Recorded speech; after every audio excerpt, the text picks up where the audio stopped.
Good evening and welcome to Have I Got News For You? I'm Ronnie Ancona. In the news this week, after Andrew Marr complains of slight hearing loss on one side, a surgeon explains it was just a piece of wax.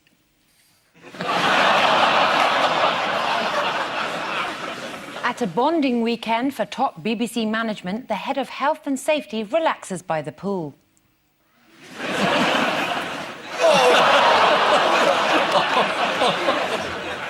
And the morning after the British Robot Awards, one of the winners wakes up with a bit of a hangover.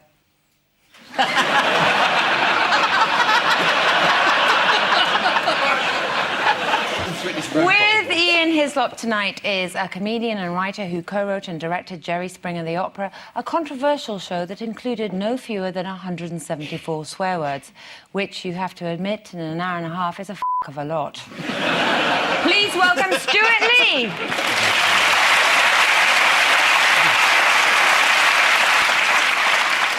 And with Paul Merton tonight, a comedy writer and Radio 4 regular who says he prefers radio to TV because on radio you don't have to dress up.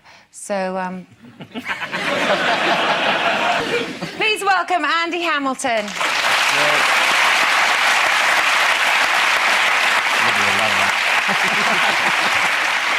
And we start with round one. Ian and Stuart. Him. God, that's the Japanese restaurant. Who are we talking about then?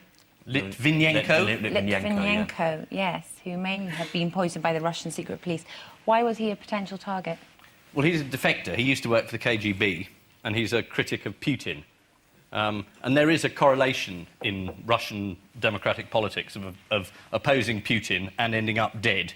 Yeah, absolutely. I myself think he's doing an excellent job. It's been very odd the way the story's been reported, isn't it? Because, I mean, in fact, the story really should be, isn't it terrible that someone has, may have been murdered in the heart of London by a foreign state? But the story seems to have become, I wonder what the poison was. Almost as if the media have mistaken the story for an episode of House. Yes, well, how has the FSB, the FSB are the successor to the KGB, how have they reacted to this accusation of poisoning? So it's very, very unfair. Yeah. Whenever there's a poisoning, people always point at Mr. Putin just because he used to be the head of a bunch of poisoners, which is very... Earlier in the year, there was a bill passed through the Russian parliament saying that their agents were entitled to kill people abroad. Yeah. This is a sort of Bond-type licence to kill, but in real life and people abroad. Now, the fact that someone was killed abroad, who was a Russian defector, makes you think, well, it could have been them. I don't want to put it any higher than that. Does anybody know what a Professor Scaramella has got to do with all of this? According to some papers I read, he's a double agent. And others just said he's a professor who was meeting Litvinenko. Is he the guy who also said I showed him a list of people who were about to be bumped off? Yeah. Yes. I thought that was startlingly efficient of the KGB if they actually circulate a list beforehand. Here is actually a picture of Scaramella from Tuesday's Sun. Yeah. And from Tuesday's Mirror, a similar picture that journalists managed to track down, while journalists at The Independent just couldn't be asked. Meanwhile, Putin and George Bush have been attending an economics conference in Vietnam. Does anybody know what they were asked to wear? Fantastic. I hope you've got this picture. Yeah, we do. That has got... Traditional...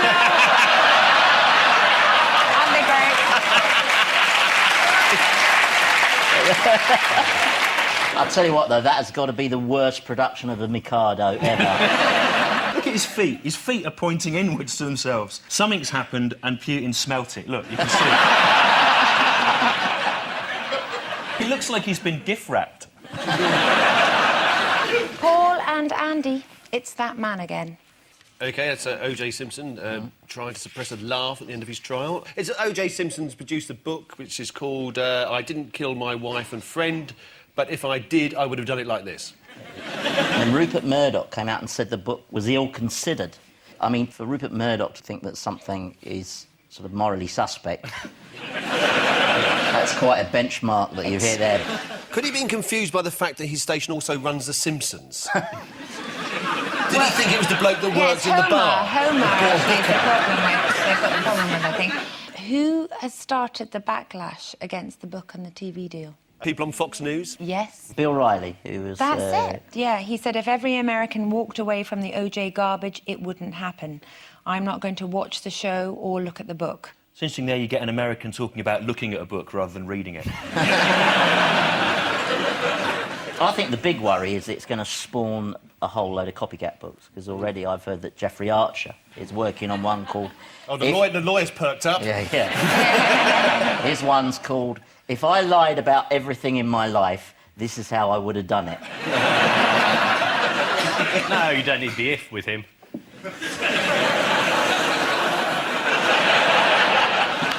It's already in Amazon top 20 because of advance orders, alongside If There Really Were WMDs in Iraq by T. Blair and A. Campbell.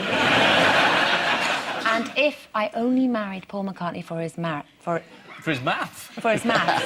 For his maps. For his maths. Yes, collection of actually, maps. his collection of maps. I know, well, they're very famous. Which The is long far and more winding prolific than road. his family.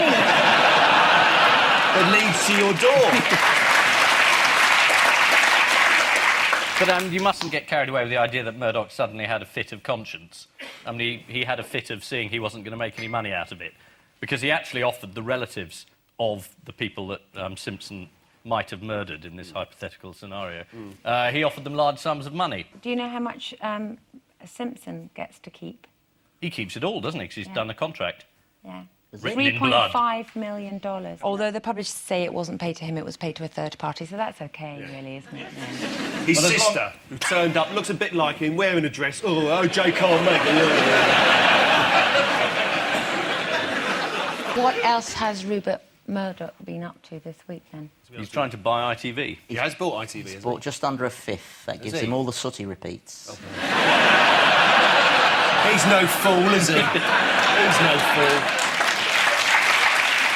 This week, Rupert Murdoch bought a huge stake in ITV. Cable TV suppliers NTL were expected to make a bid for ITV on Tuesday, but they couldn't say whether it was going to be morning or afternoon. In the end, they didn't turn up at all, which was really annoying. And so to round two, it's the Picture Spin quiz. Hey! Hooray! Hooray! We're the only people that cheered. I know. What's wrong with you two? I don't blame you. Fingers on by this. OK.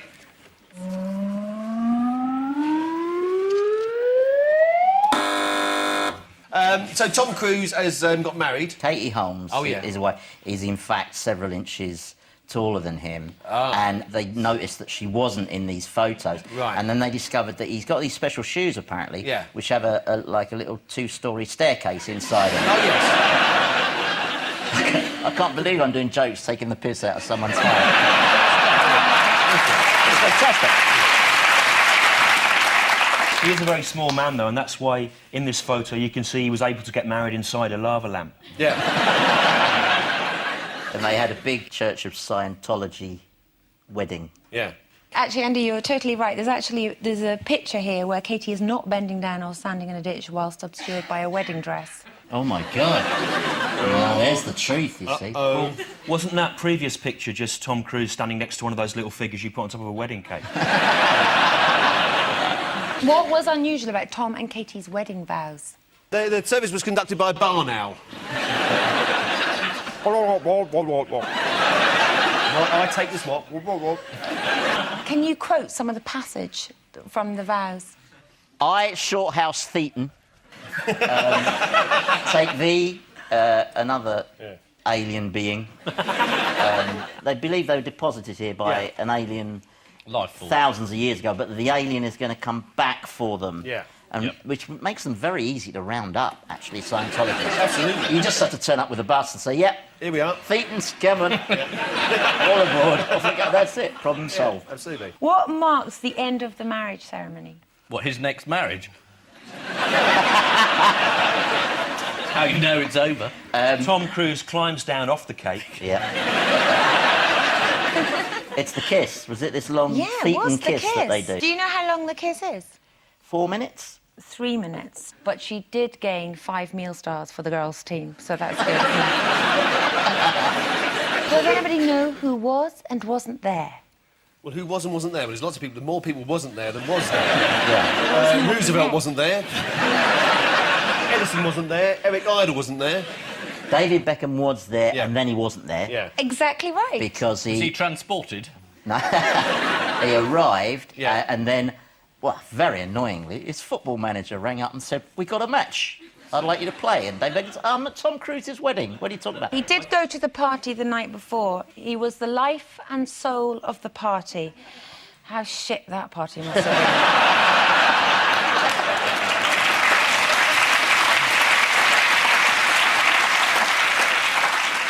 What precautions did the Beckhams take in case David wasn't able to fly back and watch the match in Madrid? Victoria actually smuggled in a satellite dish.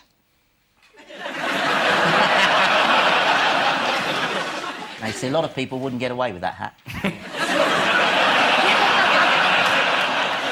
It's the celebrity wedding of Tom Cruise and Katie Holmes. Tom Cruise has been criticised for his increasingly erratic behaviour. Last year on the Oprah Winfrey Show, he famously jumped up and down on the sofa before slipping down the back of it and having to be rescued. So, fingers on buzzers, please. This is Frost's big interview on Al Jazeera TV. They've just launched Al Jazeera TV. He had a big interview with the Prime Minister. And he got the Prime Minister to admit that Iraq had been a disaster. He asked this sort of very long, frosty sort of question, which went on for hours and everyone had given up. And in the middle of it, he said, yeah, they've been a disaster, Iraq. And Blair went, yeah. That's totally right. Shall we see a bit? Yes, please. So far, it's been, pretty much of a disaster. It has, but you see, what I say to people is, why is it difficult in Iraq? I think my version was better. Yeah. After admitting his foreign policy had been a disaster, where did Blair go? He went on a morale-boosting trip to Afghanistan. Yeah. as they call it. Absolutely right. But that was said by a Taliban spokesman, so... Yes, Tony went out to entertain the troops. The problem there is another basic error, which I know from stand-up, is face the audience. Do you think this is an army joke we're looking at here? Instead of one very tall man, everybody else is just crouching a little. Now, Mrs. Beckett announced in the Commons that we're going to leave Iraq. And was Blair there to hear the announcement? Didn't show up. Amazing. She said it's all calming down, didn't she? I'll believe it's calmed down when she goes on a caravanning holiday. Sabajra, and you get a queue of suicide bombers who can't overtake behind her. Get out of there. Blow it up here. This is David Frost interviewing Tony Blair on Al Jazeera. David Frost won't just be broadcasting political interviews on Al Jazeera, he'll also be hosting a show looking around the homes of Iraqi celebrities called Through the Shell Hole. Fingers on buzzers, teams. I saw the familiar Hitler moustache. This is a very good story this week. There's lots of home movie footage of Adolf Hitler and Eva Braun, and this guy's invented a machine or some sort of computer which can lip read what people actually say in these otherwise mute sort of films. And there's a Hitler and Eva Braun are standing on the balcony somewhere, and she's complaining about the dress she's bought. She says, "This dress is too tight." And he says, "You think you've got problems? I'm invading Russia on one side, and I'm attacking Britain the other. I'm fighting a war on two fronts here, and you're moaning about a hat." Shall we have a look at a clip of this? Yes. Wunderbar. Wunderbar. But here, he is still capable of gently flirting with his mistress. Wozu nehmen Sie einen alten Mann auf? Ich sollte Sie filmen. He wasn't the world's greatest flirter, was he? Let's be honest. Do you think the women keeled over when he did that? Yeah. Oh, you. Isn't it amazing how the quality of cine film makes you feel sort of nostalgic? You look at that and you think, oh, that looks like a great holiday. It's just real, this stuff. I mean, Wunderbar. I mean, that could be right, I suppose. No, he's just he's quite a fun guy, really. Hitler? Yeah. Yeah, at home, but he was very tense at work. Has history misjudged him? Well, also he said that looking at Goering made him certain pigs eat the flesh of their own. A remark the Telegraph described as bitchy. He was a bit like that, He could get a bit tetchy, couldn't he? That was off the record, wasn't it? He wasn't expecting it to be decoded by some, you know, lip reader, 60 years later, it was a throwaway comment in private, and we shouldn't judge him by it. Did anybody see Downfall? It's very good, Downfall. Absolutely brilliant. Ruby Wax did a fantastic screen test for it. Is this true? Yeah, for Hitler, for Downfall. And so she did, it was brilliant. It was like, you know, so what are we doing here? The 8th Army, let's bring it down here. And we'll reinforce the centre of Berlin with 4 Panzer divisions. Excuse me a minute. Ava, what are you doing over there? We're losing the war over here, all right, already. And can I just say, is there any part of the bunker the dog hasn't solved? Because if it poops one more time, I'm going to shoot you and poison myself.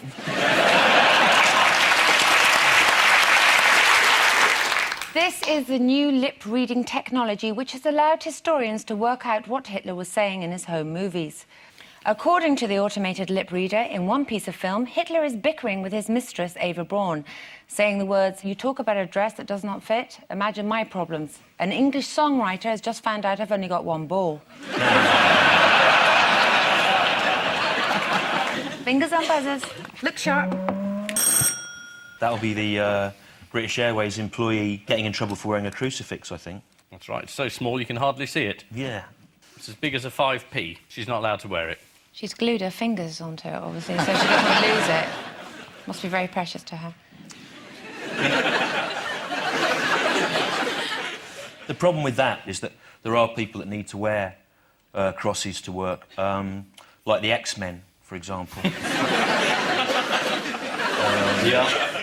And the Green Cross Code Man. Yeah. It's an important part of their uniform. Also, it's going to cause a spate of these things now. You're going to get situations where you go up to a desk and the receptionist is going to have a dead goat round her neck. Yeah. And she's going to say, "I'm sorry, but I'm a Satanist and it's impractical for me to wear it under my clothes." I think that's guaranteed you an upgrade next time you fly. This is absolutely right. There's a British Airways employee who has lost her appeal against a ban on wearing her cross at work. What was her defence? That she was a Christian and she wanted to wear it. The strangest thing she said was that she felt that the Daily Mail was sent by God, which... That was just an excuse not to pay the newsagent. Actually, ironically, a number of very extreme religious groups have decided to boycott BA flights, which ironically will make them a lot safer. Who else has been dragged into this row? Well, loads of people. I mean, a vicar from Reading and Anne Widdecombe are both saying that this is the start of persecution of Christians in this country. Now, I don't really think it is. Persecution of Christians involves crucifixion, stoning and execution. This is the beginning of a healthy debate, and hopefully it can be resolved in a polite way. Now, the Archbishop of Canterbury has chosen to travel with British Airways to meet the Pope. He was upgraded, incidentally. What, from Archbishop of Canterbury to what? He's upgraded. God's best mate? It's a good thing he's not displaying any religious regalia when he goes on board. I know. He'll never get through the metal detector with that. According to The Sun, the Archbishop of Canterbury has raised eyebrows. They're not wrong, are they? There's something particularly ironic about all of this. The fact that British Airways have added a cross, like Nadia's, to their onboard shopping range. So they're selling crosses on the plane. Has anyone ever bought that stuff on a plane when they come round? Where do you think I got this jacket from? Used to belong to the pilot. You see, now you've said that, now she looks like she's on the shopping channel to me. Yeah, she's She looks like advertising, she's- Oh, it all makes sense. British Airways has got a right to object to certain practices, you know, like paying people properly or getting your luggage off the carousel in time. You know, obviously we all sympathise with that. But this particular bit of bureaucracy I can't really see. Miss Awada claims that British Airways have handled her case very badly. Now she knows how the rest of us feel. Which means, at the end of this round, it's Ian and Stewart with 4, Paul and Andy with 4.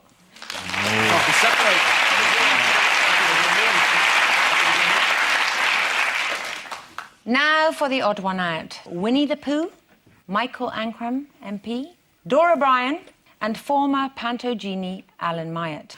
Michael Ancram's the odd one out. He's the only one about to greet Jordan.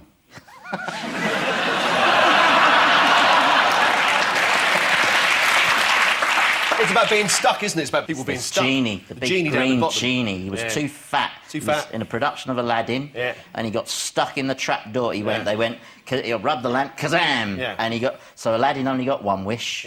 Because genie ran out of breath.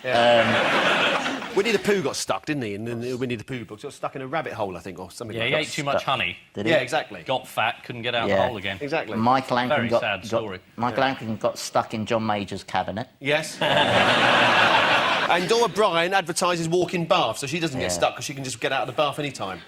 So she's the odd one out. She doesn't get stuck. How do you know she advertises walk-in baths? I've got 5 of them at home. It's fantastic. You've got to be quick opening the door because the water all comes out.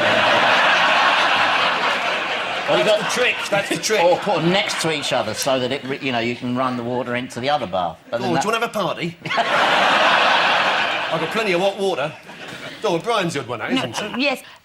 They've all been stuck in a door, apart from Dora Bryan, who got stuck in a lift. Winnie the Pooh got stuck in Rabbit's door after eating too much. Why did Rabbit blame Pooh getting stuck? What did he say? He said, you've eaten too much honey. Yeah. You fat bear. The modern version. He was a little bit more politique than that. He said, it all comes of eating too much. I thought at the time, only I didn't like to say anything, that one of us was eating too much, and I knew it wasn't me. Whose time stuck wasn't entirely wasted. What use does Rabbit put him while he's stuck? Are we on Jack and Ori? Does he use his bum as a dartboard? He uses him to hang his towels on. Same thing. It's gay slang. That's the euphemism. I'll be hanging me towels on you tonight. Dora Bryan got stuck in a lift with several other shoppers at a Brighton branch of Marks and Spencer's. And how did her fellow captors react? Did he beat her to death with sticks? Not quite. Not quite. A little boy did a wee in the lift. Have any of you ever worked with Dora Bryan? Somebody has. Look at me, Somebody has. I am looking at you, Mr. you. Hamilton. In the 2005 fantasy adventure film Mirror Mask. Oh, but I just play a spiky hedgehog in that. It wasn't really what you call working with Dora Bryan. No. I'm an animated hedgehog-like creature. It hasn't held you back, has it? You know, you may be an animated hedgehog-like creature, but you're here discussing children's books on the topical news quiz. And former panto genie Alan Myatt, who was 23 stone, got stuck in the trapdoor at Gloucester's New Olympus Theatre. I think that's a very good bemused carpenter. Yeah. I was bemused. What am I going to do The here? photographer said, can you do bemused? Yeah. He said, yeah, I can do that. They should have cast Tom Cruise. Michael Ancram MP found himself jammed in a revolving door at the House of Commons. Yeah, that was no accident. What has Michael Ancram been doing in Parliament lately? We can find out by taking a look at his website, which is meant to keep readers informed of the hard work he's doing in Parliament. According to BBC News Online, after studying law at Edinburgh University, Michael Ancram went to the Scottish Bar, where he ate all the pies and got stuck in the door. Time now for the Missing Words Round, which this week features as its guest publication The Journal of Elasticity. So let's start with proud to say I have never what and have no intention of doing so. I'm proud to say I've never felt pride and have no intention of doing so. Is it, I have never worked with Dora Bryan? Yeah. People were boasting about what they hadn't done this week. Is it I've never seen The Sound of Music? Or Absolutely right. Yeah. There's a society of people who have not seen The Sound of Music and have no intention of doing so, also known as straight men. Next, know what was used in making these sausages. No Russian stuff. The answer is food. It's dragon, actually. Dragon? Yeah. This is a health and safety ruling. Someone has these things called dragon pies, and someone said, you know, a lot of people are going to buy that thinking they're eating dragon. So, it's true, isn't it? So now there has to be a warning on it. Next, Cox Law is what? Cox Law is the new ITV cop series starring Robson Green. Yes. He's Inspector Cock. Yeah. I wish it was. He's a maverick. He's recently divorced. He's got a drink problem. He's got a sidekick straight out of university. Plays by the rules. Cock doesn't. Cock's law is a law that states if something can happen, it will, and it will involve your cock. It's actually a partial differential equation. Oh, right. Oh, yes. Yes, this is a highly complex article from the Journal of Elasticity. It may look complicated, but any idiot could understand the concept of elasticity, said their chief scientist as his pants fell down. And finally, what picked up by hairy fairy? Andy! Dora Bryan! Dora Bryan! Harry McClary. Harry McClary. Picked up by Hairy Fairy. Yeah. Smooth dwarf. The answer is shoppers' bills picked up by hairy fairy. This is the mysterious hairy Christmas fairy who paid for several entire trolleys of shopping at a Cornwall branch of Morrison's. As the superhero ran through a Cornish street, passers-by were heard to shout, "Is it a bird? Is it a plane? Is it a mentally ill fat man in his daughter's clothes?" We may never know. So the final scores are Ian and Stewart have 7, Paul and Andy have 7. Oh, well done.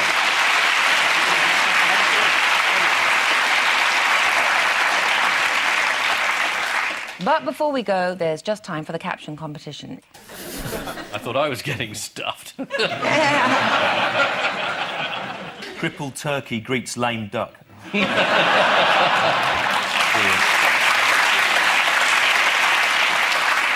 On which note, we say thank you to our panellists, Ian Hislop, Stewart Lee, Andy Martin.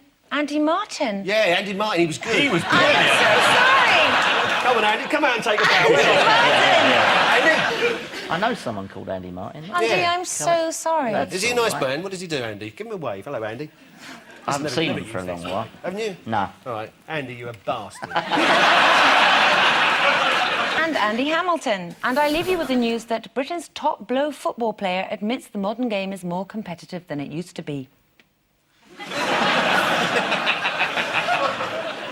After a break-in at the stables, one of the 4 horsemen of the apocalypse is forced to make alternative arrangements. Breaking at the stables. And after several years without touring, Oasis frontman Noel Gallagher admits he's let himself go. Good night.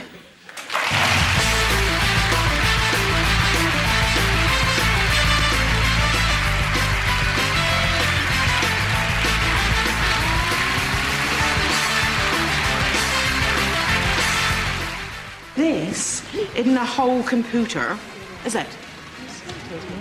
No. Jam and Jerusalem, next here on BBC One. And late tonight, joining Jonathan Ross, Courtney Love, Jeremy Clarkson, David Schwimmer and Simon Pegg. That's at 10:35 here on BBC One.